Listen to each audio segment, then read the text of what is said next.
Hey, yo, peace. It's the God Rakim, and you watching March Reality right now. Keep your face on the camera and your ear on the speaker. Stay tuned.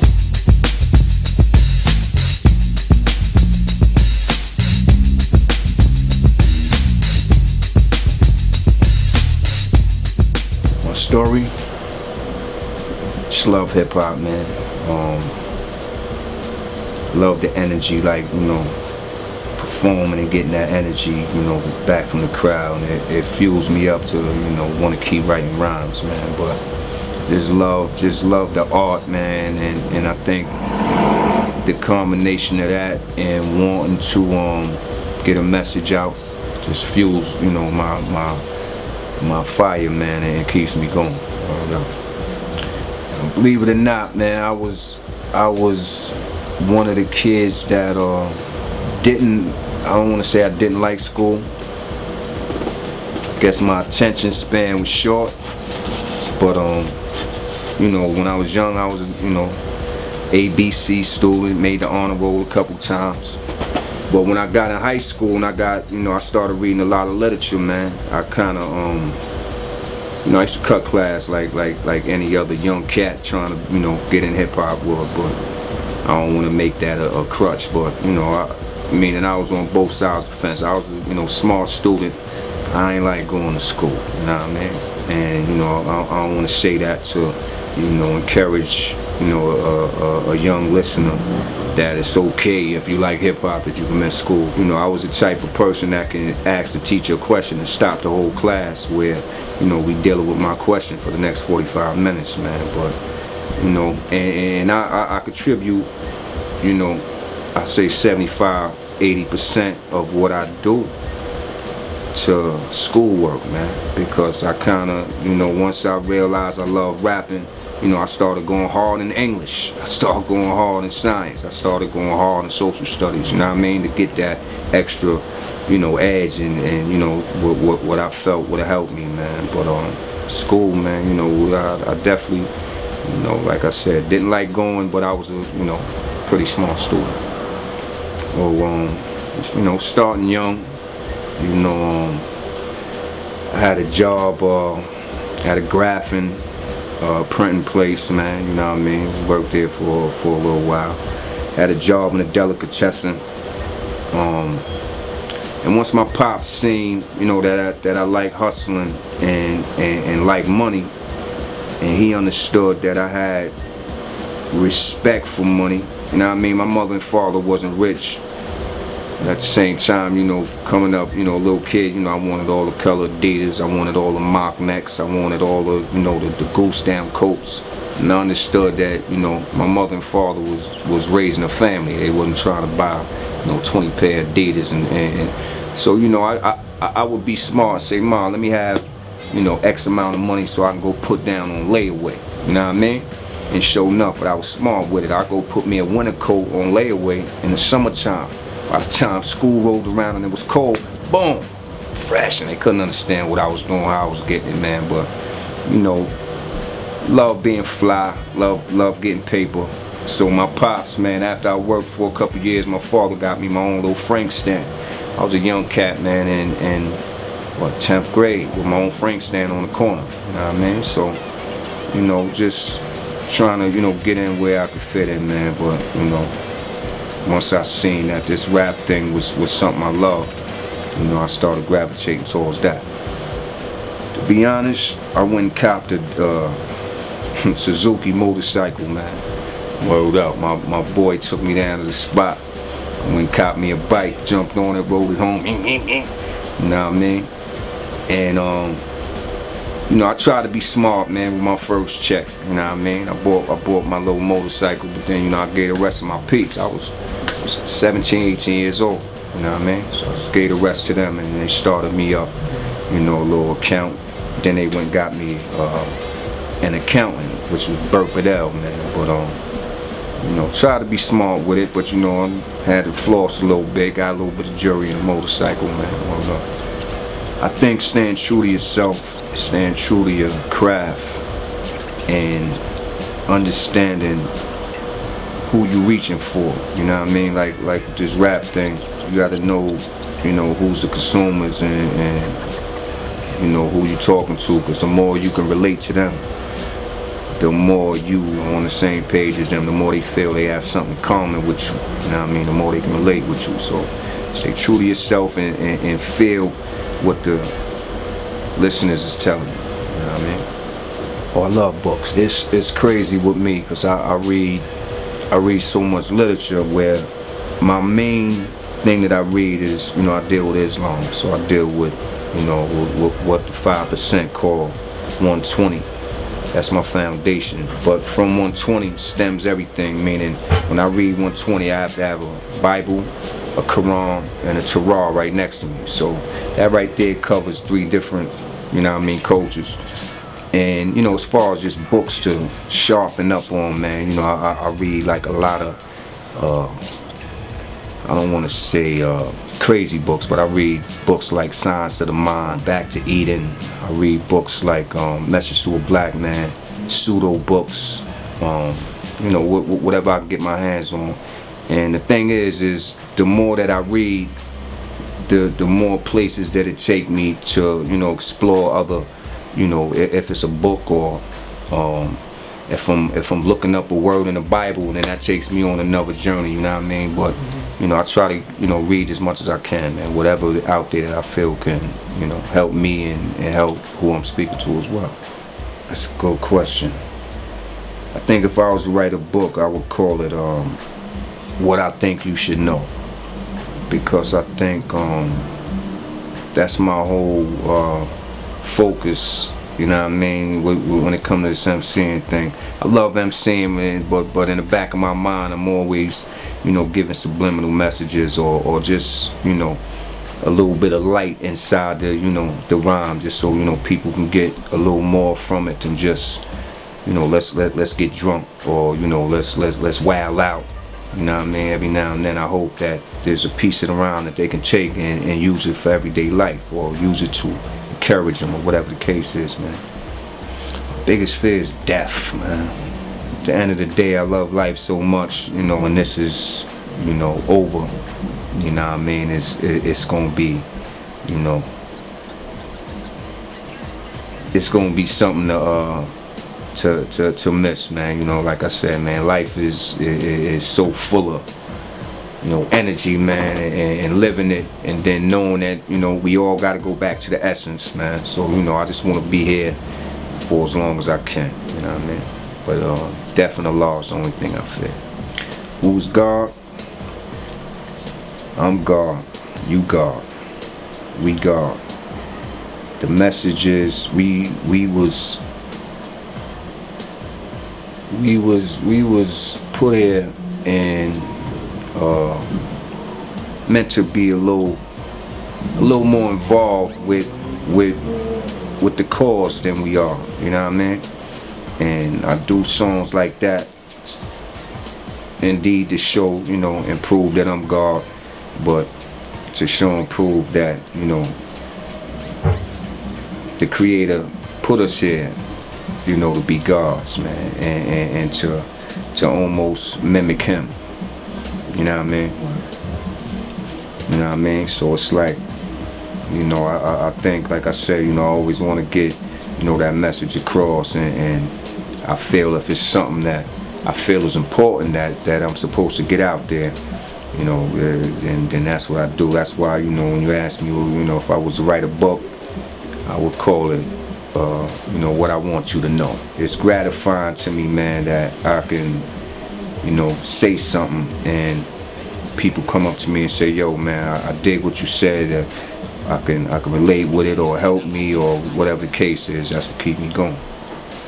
I wonder about certain things like that a lot, man. Like, because I know it's much bigger than we can conceive. You know what I mean? As far as, you know, if we've been here before, we gonna be here again. And, you know, if spirits exist and all these things that we wonder about, man. But I think if I was here before, man, just a humble, conscious being, man, because sometimes, you know, I wonder what, you know, pushed me to be this. You know what I mean? Maybe it is, you know, something that was left over from a previous life, man. But I think just a conscious, humble person, man. Oh yeah, no doubt. I'm working on a new joint right now. At the same time, we trying to finish up the 25th anniversary Paid in Full joint. We want to get that out first, and then the album shortly after that. And I also got a record label as well, Raw Records. So, you know, I'm gonna be looking for artists and just trying to, you know, keep my name planted in the game. Yeah, man. I like to think I got a lot, you know what I mean? But, you know, before I met Eric B, you know what I mean, I was on my way to play football, you know what I mean? I played football since I was 7 years old. I thought I was gonna be a quarterback, actually, man. You know what I mean? My dream was to be a quarterback in the NFL, man. But things happen for a reason. I stopped growing in 10th grade, 9th, 10th grade. You know, Eric B and one of my football teammates is who brought Eric B to my crib, Alvin Tony, you know what I mean? But I played football, I played the saxophone when I was young. That's what really got me understanding music, man, from learning how to read it and really, you know, getting into it. So when rap came around, it kind of, you know, was right there for me, you know what I mean? But I played sax, like I said, football, I played basketball, I played bass, you know. This is all, you know, from PAL school. I played school football, played PAL football, school basketball, PAL basketball, baseball, school. Now, man, I played everything that, you know, they had in the hood for a young cat to play, man. But, you know, I do a little bit of that. You know, I DJ as well, man. You know, I got kids, so I try to stay as active as I can to teach them as much as I can. The last time I spoke to Eric B, I think we was in Long Island for the Rock and Roll Hall of Fame. And yeah, we kicked it for a little bit. Me and Eric B, you know, we went through some differences, man, back in like 96, 97. Now, I mean, I wish him the best, but as far as, you know, anything else, I just, you know, fall back and do me. You know, I remember this one time, we was at the skating ring, and one of the sound men that was setting up the turntables got into a little problem with somebody in the crowd. So he comes backstage like, yo, somebody just punched me in the eye. So me and Eric B was like, word, somebody just punched you in the eye? Oh, we gonna handle this thing. So we was counting our money. We just got finished getting off stage. We was counting our paper. So we counted the paper. We was like, all right, what happened? We opened the door up, and it seemed like the whole party was right at the door. So immediately I just rushed into the crowd to back everybody up, you know what I mean? And then quickly we noticed the people that was involved with it was kind of, you know, setting up the fight. So, you know, it might sound like a gangster fight, but trust me, it ain't. So we tee off, we about to start rocking, and one of the kids that we was about to fight just takes off. The sound effects. So Eric B start chasing him. Now keep in mind, we in a roller skating ring, right?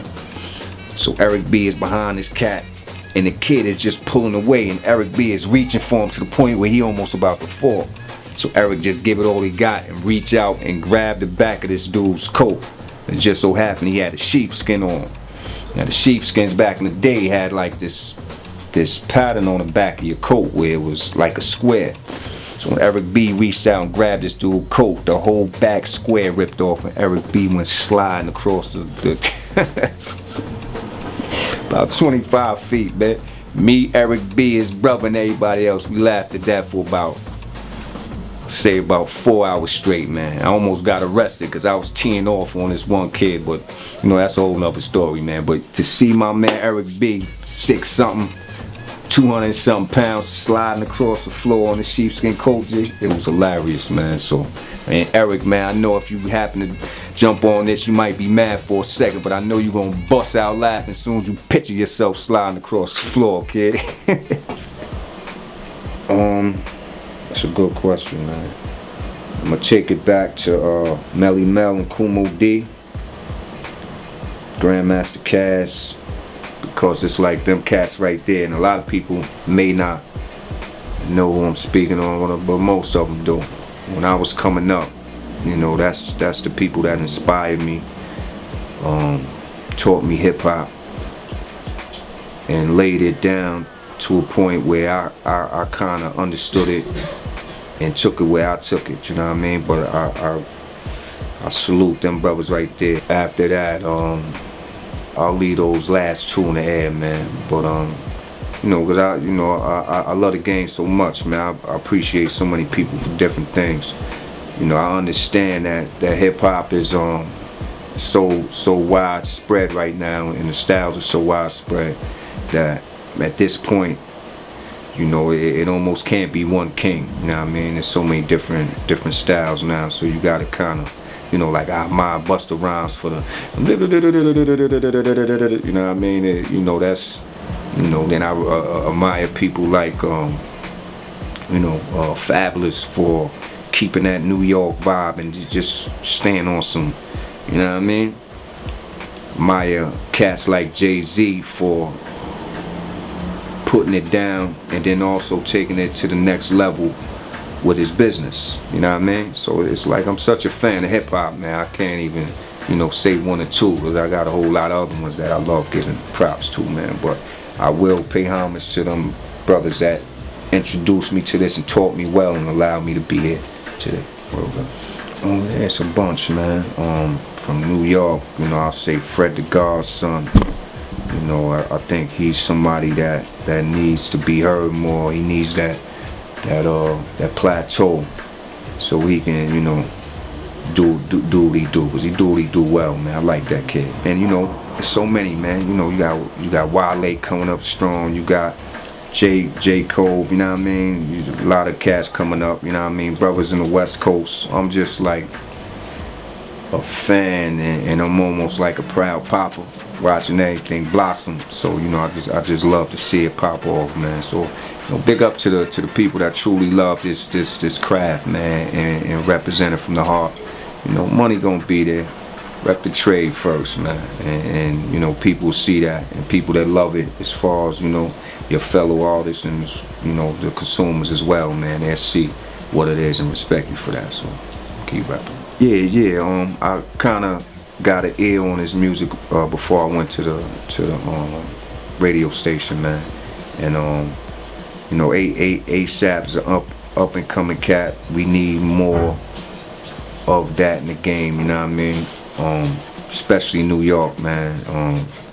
You know, so many other cities is doing well with new artists, man. And you know, I feel good when, that's why, you know, I said Fred the Godson. I feel good when I see a New York artist come out and rep New York hard.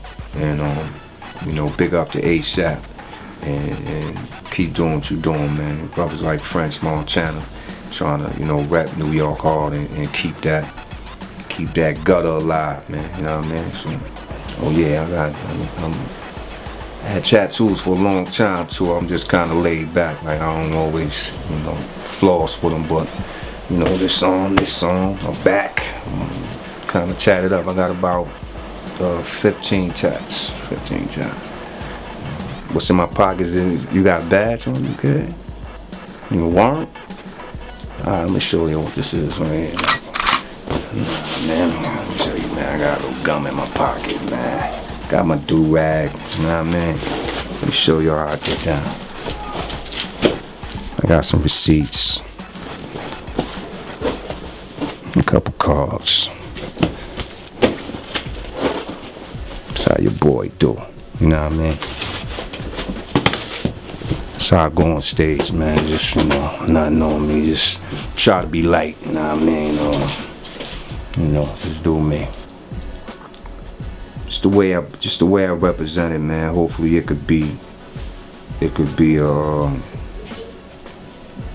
know, a yardstick for the way people choose to, you know, take their direction in the game, you know what I mean?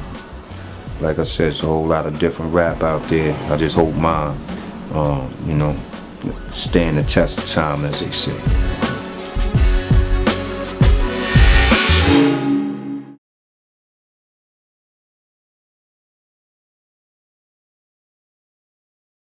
Good Friday, man. What's poppin', man? It's the God Ra. You already know what it is, man. Yes, sir. Always, all right? Partiality. Good luck with everything, G.